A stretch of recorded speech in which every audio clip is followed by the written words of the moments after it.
여러분 또 아시다시피 제 고향이 강원도 정선입니다. 그러니까 정선을 배경으로 한 그 조선시대의 소설이 있는데요. 그것은 바로 연암 박지원이 지은 양반전이라고 하는 그 소설입니다. 이 내용은요, 조선 후기에 이제 양반들이 많이 몰락을 했고요. 반면에 이제 돈을 번 상인들이 평민들이 생겨나기 시작했습니다. 근데 정선에 한 덕망이 있지만 몰락해서 가난한 그런 양반이 살고 있었습니다. 가난했기 때문에 그는 관아에 가가지고 쌀을 빌려서 이렇게 먹고 사는 그런 양반이었습니다. 그러니까 양반이다 보니까 일을 하지 않고 맨날 글만 보는 거예요. 그러니까 더 가난해질 수밖에 없는 거죠. 근데 그 동네에 상민이지만 평민이지만 큰 부자가 살고 있었습니다. 근데 이 양반은 관아에서 이제 쌀을 빌려 먹고 살았는데 갚아야 되는데 갚지를 못하니까 이제 감옥에 들어갈 위기에 처해 있었습니다. 그래서 그 소리 들은 그 평민 부자가 빚을 갚아주는 대신에 양반 신분을 이렇게 사게 됩니다. 그래서 이제 양반 신분을 사고 이제 이 양반은 평민이 되고 이 평민은 이제 양반이 되어서 이 관아에 가가지고 신분 증서를 받기 위해서 갔습니다. 그 소식을 들은 그 관가 수령이 부자에게 양반이 되면 해야 되는 것이 있는데 이런 것이 있다라고 이렇게 알려주었습니다. 그 중에 내용을 보면요, 하나만 보면 이렇습니다. 새벽 4시가 되면 일어나 이부자리를 잘 정돈한 다음에 등불을 밝히고 꿇어앉는데 앉을 때에는 정신을 맑게 가다듬어 눈으로 코끝을 가만히 내려다보고 눈으로 코끝을 한번 보십시오. 보이나? 그리고 두 발 뒤꿈치는 가지런히 한데 모아 엉덩이에 괴어하며 그 자세로 꼿꼿이 앉아 동네 바퀴를 얼음 위에 팍 밀듯이 술술술 외워야 된다. 이렇게 그 내용 중에 하나가 있는 거예요. 또 여러 가지 이렇게 규율이 있었겠죠. 양반이 되면 이런 규율을 지켜야 된다라고 이렇게 이야기하니까 그 규율을 듣고 있는 부자는 내가 양반이 돼서는 저것을 못하겠다. 나는 양반을 안 사겠다. 그러면서 도망을 갔다라고 하는 것이 그 양반전의 내용입니다. 신분이 바뀌면요, 사람들은 신분이 바뀌면 평민이 양반으로 신분이 바뀌면 누리는 것만을 생각을 하게 됩니다. 양반들이 어떻습니까? 종들을 부리고 그 다음에 어디 가면 대접을 받고 이런 대접을 받는 것만 생각을 하지 그 신분에 맞는 책임과 행동에 대해서는 생각지 않습니다. 대부분의 사람들이 부러워하는 사람들이 어떤 사람들입니까? 삼성의 무슨 회장, 어디에 무슨 회장, 또 어떤 건물을 갖고 있는 부자, 이런 사람들을 대부분 사람들이 부러워하지 않습니까? 근데 그리고 한 번쯤은 그런 삶을 살아보고 싶어 하는 것이 사람일 것 같습니다. 그런데요, 사람들은 부자가 누리는 것만을 생각합니다. 돈이 많으니까 좋은 차를 타고 다니고, 돈이 많으니까 좋은 집에서 살고, 돈이 많으니까 여행도 마음대로 가고, 돈이 많으니까 좋은 곳에 가서 음식도 마음껏 먹을 수 있고, 등등. 부자이기 때문에 누리는 것, 그것만 생각을 하지, 부유한 사람들이 살아가는 삶의 행동을 우리는 생각하지 않습니다. 그런데요, 그들만의 삶의 방식이 있다는 것입니다. 평민이 양반으로 신분이 바뀌었다면 양반의 신분에 맞는 삶의 방식이 있고 또 대기업의 총수가 된다면 그들이 살아가는 삶의 방식이 있는 것입니다. 자, 이렇게 말씀드리면 불편해하시는 분들이 있을 텐데요. 예전에 어느 교회 목사님 이야기입니다. 이 목사님은요, 성품이 인자하시고 그리고 겸손하신 분이셔요. 그러다 보니까 항상 그 교회 안에서 먼저 섬기시고 꾸준히는 그분이 마다하지 않고 다 하셨습니다. 우리가 목사님이 잘 섬기고 꾸준히 목사님 다 하신다 그러면 우리가 생각할 때 어떻게 생각합니까? 그 목사님 너무 훌륭하신 분이다. 너무 좋으신 분이시다. 이렇게 생각하지 않습니까? 그런데 같이 신앙생활하는 성도님들은 그 목사님의 그 행동 때문에 불편해 하신다는 거예요. 이해가 안 되잖아요. 겸손하게 섬기시고 꾸준히는 목사님을 다 하시는데 왜 불편해 하실까? 예를 들면 이런 겁니다. 이제 성도님들과 이제 교회를 차를 타고 이제 어디를 간다, 장례식장을 간다라든가 아니면 어디에 지방을 간다 이렇게 갈 때 이 목사님은 성도님들을 생각해가지고 성도님들 좋은 자리에 앉으시라고 이 목사님은 차 맨 뒷좌석 구석에 들어가서 앉으신다는 거예요. 매번 교회 차 맨 뒷좌석에 구석에 가서 이렇게 앉으시니까 성도님들이 너무 불편하다는 거예요. 그래서 나중에는 너무 불편해가지고 목사님과 차를 같이 안 타려고 한다는 겁니다. 왜 그러냐면 그 목사님이 뭐 앞좌석에 앉는다든가 어느 중간석에 앉으면 마음이 편할 텐데 항상 뒷좌석에 구석에 앉으시니까 같이 타는 성도님들은 이 바늘 방석에 앉은 것 같이 마음이 너무 불편하다. 그런 이야기를 들은 것 같습니다. 뭐 그렇다고 목사이기 때문에 항상 좋은 자리에 앉아야 된다, 대우를 받아야 된다, 이런 이야기를 하는 것은 아닙니다. 자신의 위치와 신분에 맞는 삶의 방식이 있다는 겁니다. 거기에 맞춰야 된다는 거죠. 성경은 우리에게 이렇게 말씀하고 있습니다. 8절 말씀인데요. 8절을 다 같이 한번 읽어보겠습니다. 시작. 너희가 전에 어둠이더니 이제는 주 안에서 빛이라 빛의 자녀들처럼 해나라. 이렇게 하셨습니다. 자, 이 말씀을 보면 바뀌었다는 거죠. 과거에는 이전에는 무엇이었습니까? 어둠이었는데 지금은 어둠이 아니라 빛이시라는 거예요. 빛이라는 겁니다. 어둠에서 빛으로 변화되었다는 겁니다. 그러니까 빛으로 변화되었기 때문에 빛의 자녀들처럼 살아야 된다. 빛의 자녀로 살아야 된다. 이렇게 말씀을 하고 있습니다. 우리는 과거 어둠이었습니다. 그래서 어둠의 생활을 했다는 거죠. 이 말은 무슨 얘기냐면요. 하나님의 은혜를 받기 전에는 그리스도를 알지 못하는 사람으로서 지옥에 갈 수밖에 없는 그런 사람의 모습을 살았다는 겁니다. 즉, 이 세상 속에서 어둠에 따라서 사는 거예요. 죄를 더하고 악을 더하는 그런 죄를 짓고 악한 대로 살았던 우리의 모습이 과거에 우리 어둠에 속한 모습이었다는 겁니다. 근데 지금 어떻게 되었습니까? 어둠이 아니라 빛의 자녀가 되었지 않습니까? 이제는 하나님의 은혜로 예수를 믿고 하나님의 백성이 되었습니다. 그래서 성경에는 우리를 무엇이라 얘기하고 있습니까? 이제는 주 안에서 뭐가 되었다고요? 예, 이제는 주 안에서 빛이라. 자, 우리는 인생이 변한 거예요. 우리는 이제 신분이 변한 거예요. 어둠에서 빛으로 신분이 변한 것입니다. 그래서 예수를 믿고 나서 우리는 빛의 존재가 되었고, 그리고 나 자신은 내가 알든지 모르든지 간에 빛이 낼 수밖에 없는 그런 존재라는 것입니다. 자, 빛은요, 빛이 이 땅에 존재해야 되는 이유가 뭡니까? 빛은 어둠을 밝히는 역할을 합니다. 예, 빛은요, 어둠을 밝히는 겁니다. 밤이 되었다가 새벽에 태양이 뜨면요, 어둠은 물러가고 밝아집니다. 빛은 어둠을 물리치는 역할을 하는 것입니다. 자, 마태복음 5장 14절에서 16절 말씀 보면 다 같이 읽겠습니다. 너희는 세상의 빛이라 산 위에 있는 동네가 숨겨지지 못할 것이요 등불을 켜서 막 아래 두지 아니하고 등경 위에 두나니 이러므로 집안 모든 사람에게 빛이 느니라. 이같이 너희 빛이 사람 앞에 비치게 하여 너희 착한 행실을 보고 하늘에 계신 너희 아버지께 영광을 돌리게 하라. 이렇게 하였습니다.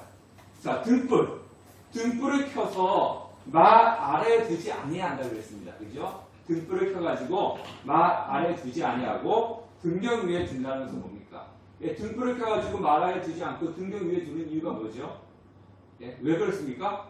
등불을 높은 곳에 두는 이유가 뭐예요? 집안을 밝히기 위해서라는 거죠. 자, 말이라고 하는 건요. 그래서 말이면은 우리 젊은 청년들은 다른 말 아니면 사람이 하는 언어를 생각할 수 있는데 이거는요. 우리나라 그 예전에 어떤 그 곡식을 잴 때 한 대, 한 말, 기억날 겁니다. 그 말이에요. 그 말. 예. 그러니까 부피를 재는 그 도구로서 썼던 것을 말입니다. 자, 등불을 말이 있으면은 그 속에 집어넣지 않는다는 거죠. 등경 위, 등불을 놓을 수 있는 곳, 그 등경 위에 이렇게 두어야지만이 집안이 밝혀지는 것입니다. 그리고요, 빛은요, 아무리 숨기려고 해도 숨길 수가 없습니다. 그래서 새어 나오지 않습니까? 우리가 지금 앞에 청막이 아니라 커튼을 쳤는데요. 이게 암막 커튼이지 않습니까? 이건 햇빛이 들어오지 말라고 한 거지만, 저도 이 밑으로 빛은 들어오게 되어 있습니다. 빛은 아무리 숨기려고 해도 숨길 수가 없는 것이 빛입니다. 그래서 우리가요, 정말로 내가 예수 그리스도를 믿는 성도라면요, 내가 어디를 가서 성도라는 것을 숨기려고 해도 다른 사람들이 알아볼 수밖에 없다는 겁니다. 왜냐하면 우리도 모르는 사이 가운데 성도의 표시가 나기 때문에 그래요. 제가 지난번에 말씀드렸듯이 저에 대해서 잘 알지 못하는 분들이 이런 이야기 저런 이야기 하다 보면 가끔씩 목사님이세요? 이렇게 묻는다든가 아니면 교회 다니세요? 이렇게 묻습니다. 뭐 그렇다고 제가 이마에다가 목사 이렇게 써붙여갖고 다니는 것도 아닌 거예요. 또 이렇게 수녀님이나 이 승려들처럼 이 승려복이 있고 수녀복이 있어가지고 목사가 그런 목사복이 있어갖고 옷을 입고 다니는 것도 아닙니다. 똑같이 평범하게 옷을 입고 가는데도 사람들이 저를 목사라고 알아보는 경우들이 있다는 겁니다. 그건 뭡니까? 제가 이야기하는 가운데 나도 모르는 사이에 그 목사의 모습이 나오기 때문에 그렇습니다. 그 성도도 똑같아요. 만약 여러분들이 좀 오랫동안 알았던 사람들이 있는데요. 오랫동안 사귀었던 사람들이 있는데요. 근데 그 사람이 내가 교회 다니는지를 모른다.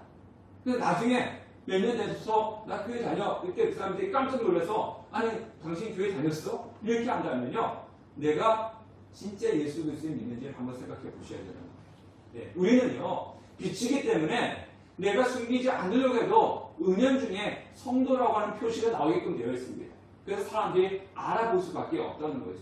근데 전혀 몰랐다. 그러면 내가 교회를 다니지만 예수를 믿는지를 우리의 신앙을 한번 점검해 보셔야 된다는 것입니다. 자, 우리가 빛이다 보니까요. 빛인 우리의 모습은 세상에 잘 드러나는 것입니다. 어둠은 어두울수록 작은 빛이라도 잘 비춰지는 거예요. 에베소서 5장 16절 말씀 보면요. 세월을 아끼라 때가 악하니라. 자, 때가 어떻다고요? 때가 악하다는 겁니다. 이 시대는요. 너무 악해요. 이 시대는 여기 안 나오죠? 제가 올려주지는 않았습니다. 예. 에베소서 5장 16절 보면 세월을 아끼라 때가 악하니라 이렇게 말씀하고 있는데 이 시대는 너무너무 악한 어둠의 시대라고 하는 겁니다. 그래서 조그만 빛이라도 크게 나타날 수밖에 없는 것입니다. 여러분들 예수 그리스도를 믿지 아니하는 사람들이 싸웠다. 그럼 사람들 어떻게 생각합니까? 예수 믿지 않는 사람들이 싸웠다. 그러면 싸웠대 이렇게 끝나요. 그런데 교회에 다니는 성도들끼리 싸웠대. 그럼 어떻게 됩니까? 뉴스 나옵니다. 뉴스. 예. 그냥 어디 교회하고 어디 교회하고 이렇게 싸웠대. 뉴스 나옵니다. 뉴스. 예. 세상 사람들이 싸우면요. 그 사람들 별로 신경 안 씁니다. 그냥 싸웠나 보다. 아유 이거 말지. 교회 다니는 성도들이 싸웠다. 교회 안에서 무슨 분란이 싸웠다. 그러면요. 동네 소문 다 납니다. 어디 교회 싸웠다더라. 예수 믿는 사람들끼리 싸웠다더라. 뉴스감입니다. 왜 그렇습니까? 우리는 세상의 빛이기 때문에 조그마한 허물과 실수가 있어도 그만큼 선명하게 드러나기 때문에 그렇습니다. 그래서 성경은 말씀을 하는 거죠. 마태복음 5장 14절 16절 말씀을 보면은 이같이 너희 빛이 사람 앞에 비치게 하여 너희 착한 행실을 보고 하늘에 계신 너희 아버지께 영광을 드리게 하라. 자, 사람 앞에 빛이라고 했습니다. 그죠? 빛이기 때문에 사람 앞에 비춰야 되는데 무엇으로 비치라고요? 무엇으로 비치라고 했습니까? 너희 착한 행실을 보고 착한 행실을 볼게요. 착한 행실로 사람들 앞에 비추라는 것입니다. 자, 우리 9절 말씀을 다 같이 한번 읽어보겠습니다. 9절 시작. 빛의 열매는 모든 착함과 의로움과 진실함에 있느니라. 자, 우리가 착한 행실로 사람들 앞에 비치라고 했는데 그 착한 행실이 무엇이냐면은 오늘 9절에 나와 있는 빛의 열매입니다. 빛의 열매. 자, 빛의 열매는 착함과 의로움과 진실함. 자, 여러분들 착함과 의로움, 진실함 이 단어를 볼 때 여러분들 어떤 생각이 드십니까? 좋은 거죠. 그죠? 좋은 거고 우리가 가져야 될 것은 맞긴 맞는데 그닥 추천하고 싶지는 않은 거예요. 네, 그닥 갖고 싶지는 않은 거예요. 맞아요. 착하고 의롭고 진실한 것은 맞는 건데 좋은 건데 그닥 저거는 내가 갖고 싶지도 않고 다른 사람들에게 추천해 주고 싶지 않은 것을 여기실 때가 있습니다. 저는요 요즘 이런 말이 사용되고 있는데 너무 싫습니다. 착해 빠져서. 착해 빠져. 이 착해 빠져서가 좋은 말이에요, 부정적인 말이에요? 부정적인 말이죠. 예, 착해 빠졌다라고 하는 건 뭡니까? 착하긴 한데 아무것도 못하는 무능력하다는 뜻이에요.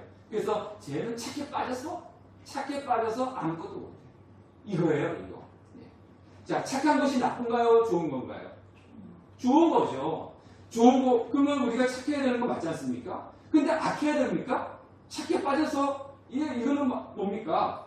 이 나쁜 말로 써져 있는데 착해야 되지 않습니까? 착하지 않으면 그럼 나빠야 됩니까? 악해야 되는 겁니까? 아니잖아요. 그런데 요즘은 그런 말들을 쓴다는 겁니다. 부정적으로 착해 빠져서. 예.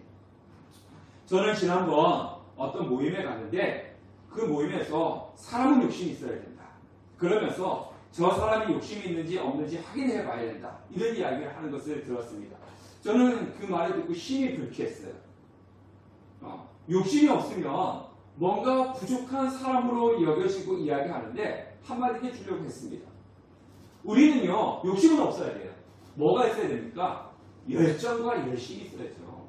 네. 열정과 열심이 있어야지 욕심을 가져야 된다. 욕심이 없으면 안 된다. 이렇게 이야기할 때 정말 저 사람들 머릿속에 뭐가 있는가? 저는 한번 의심이 들었습니다.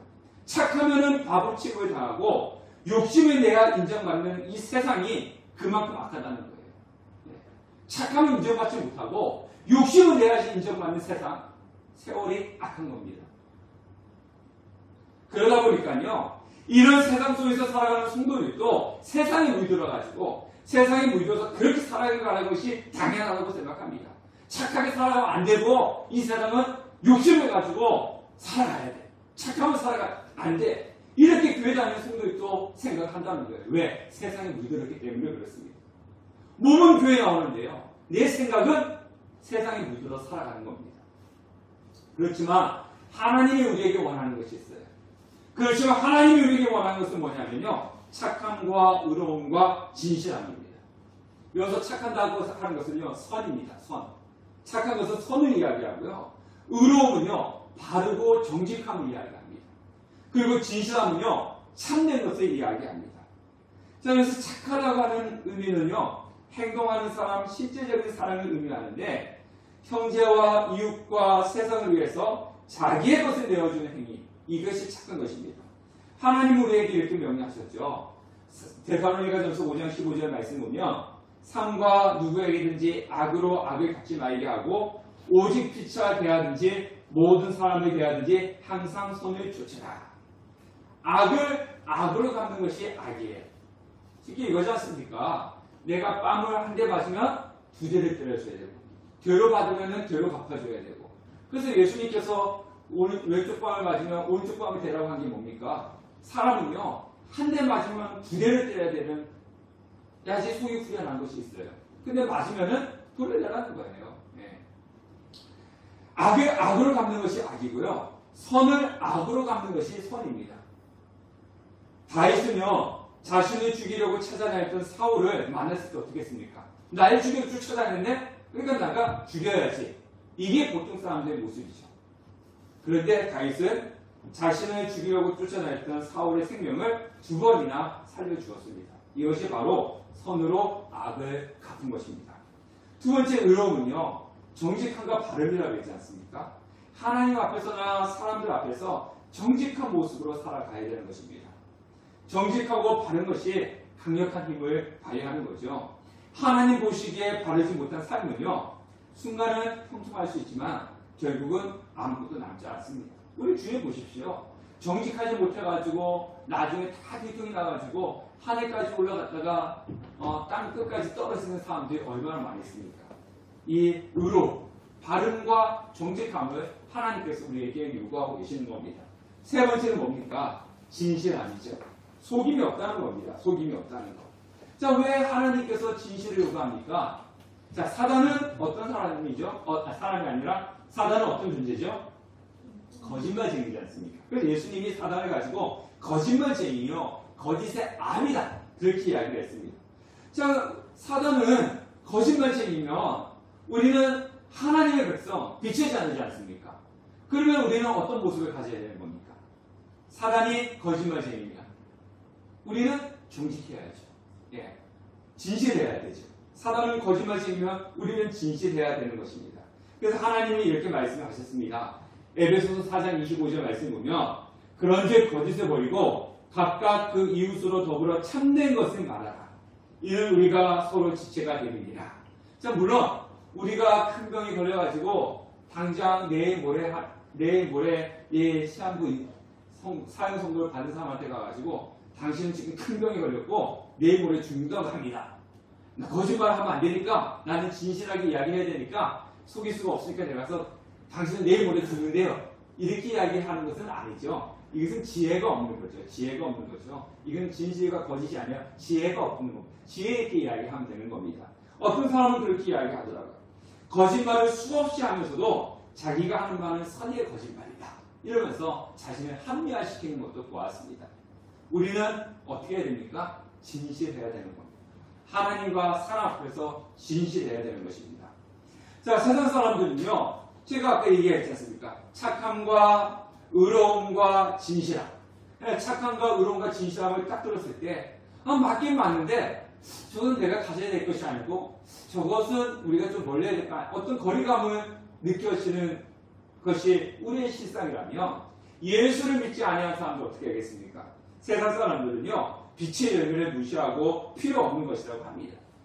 지금 이 세상에서는 착해 빠져서는 안 돼. 지금 이 세상에서는 정직해서도 안 돼. 지금 이 세상에서는 참된 진실해서는 안 돼. 이거는 이 세상을 살아갈 수 없는 거야. 필요 없는 거야. 세상 사람들은 다 그렇게 이야기합니다.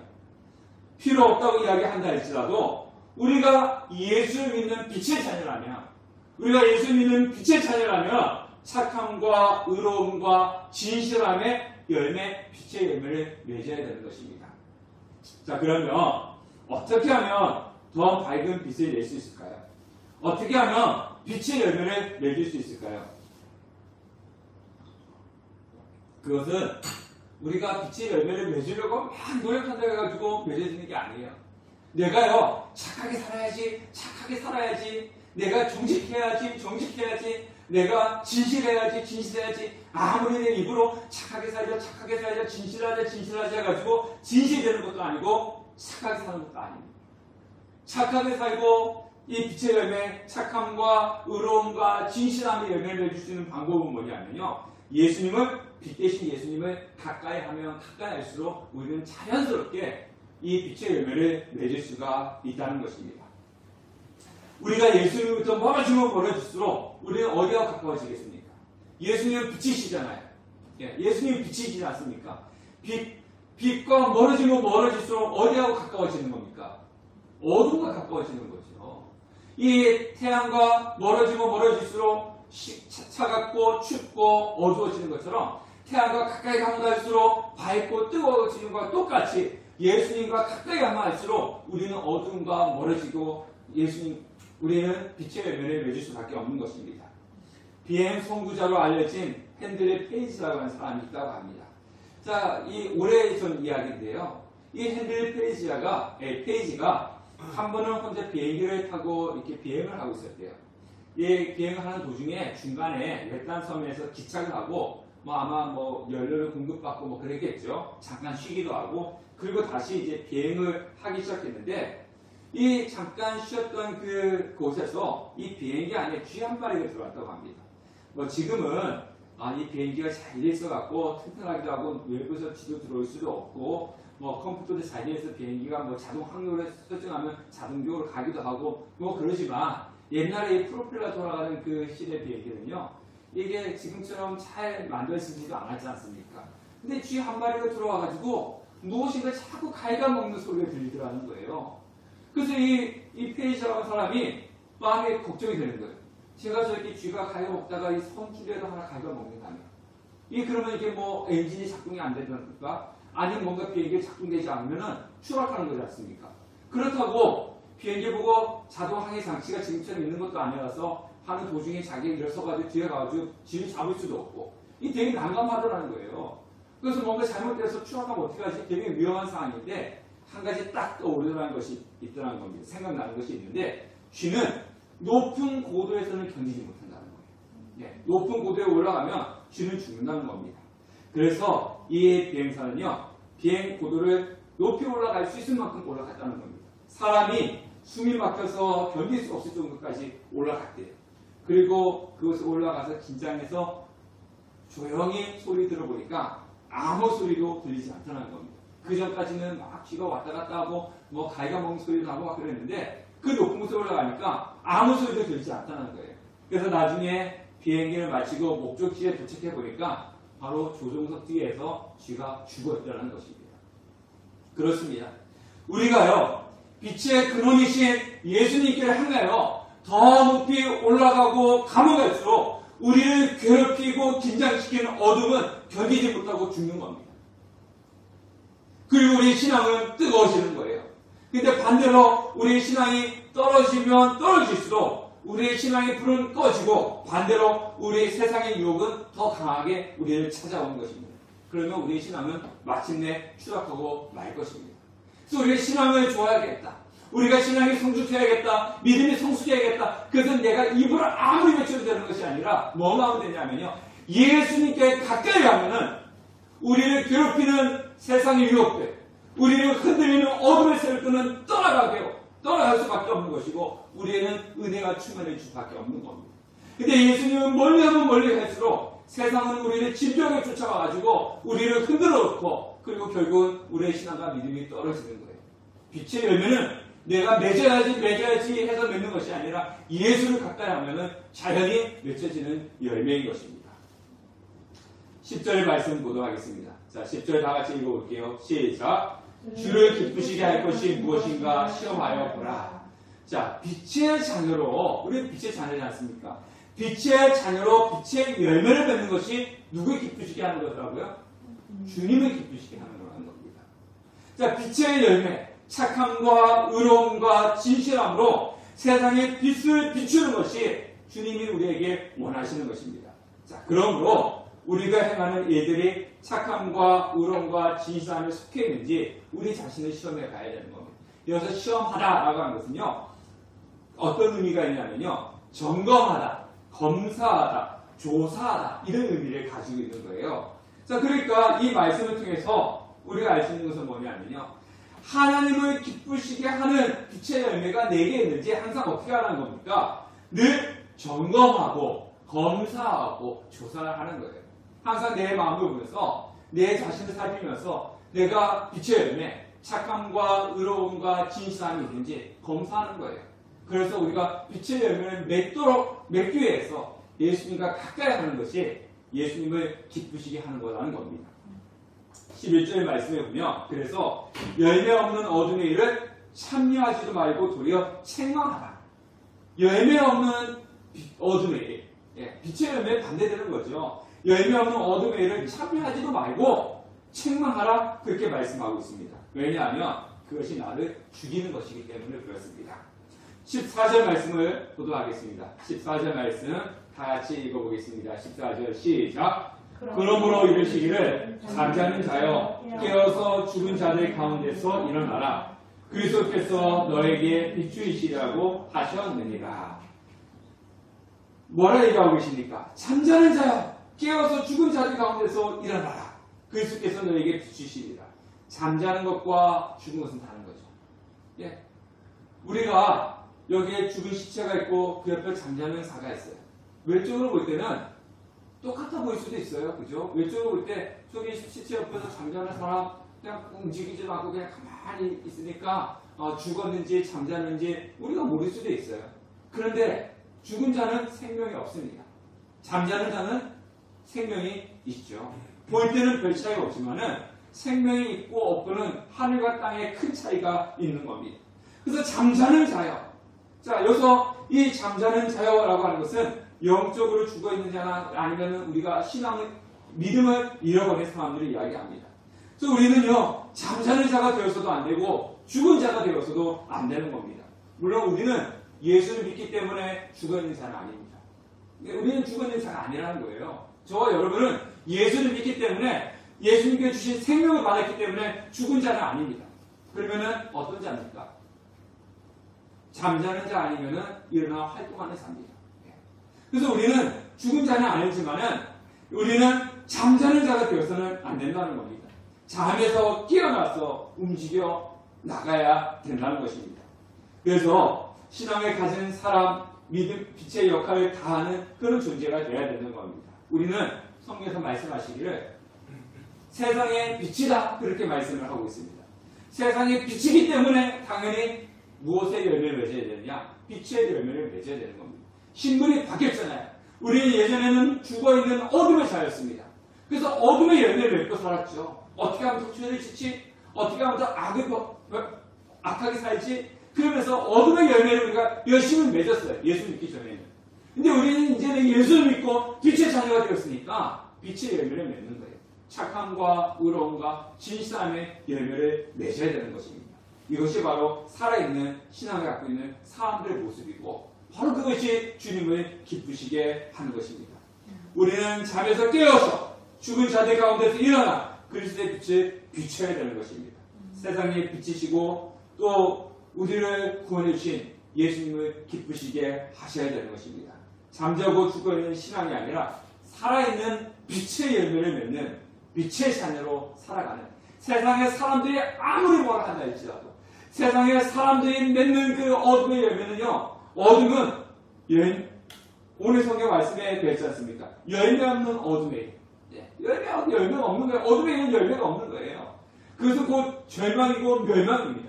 우리는 하나님 앞에 가져가야 될 열매는 무엇이냐면요, 바로 빛의 열매인 거죠. 세상 사람들이 빛의 열매는 필요 없어. 이 땅에는 착해 빠져서 살아갈 수가 없고 정직해도 살아갈 수가 없고 진실해도 살아갈 수가 없어. 그렇게 이야기한다 할지라도 우리는 그대가 신분이 다른 거예요. 신분이 다른 빛의 자녀인 거예요. 그래서 그 사람들의 말을 듣고 그대로 살아가는 것이 아니라 우리는 빛의 자녀로서 빛의 열매를 맺으며 살아가야 되는 것입니다. 그래서 빛의 자녀로 빛의 열매를 맺으며 살아가는 우리 함께하는 교회 성도님들 되시기를 주님의 이름으로 축원합니다. 기도하겠습니다.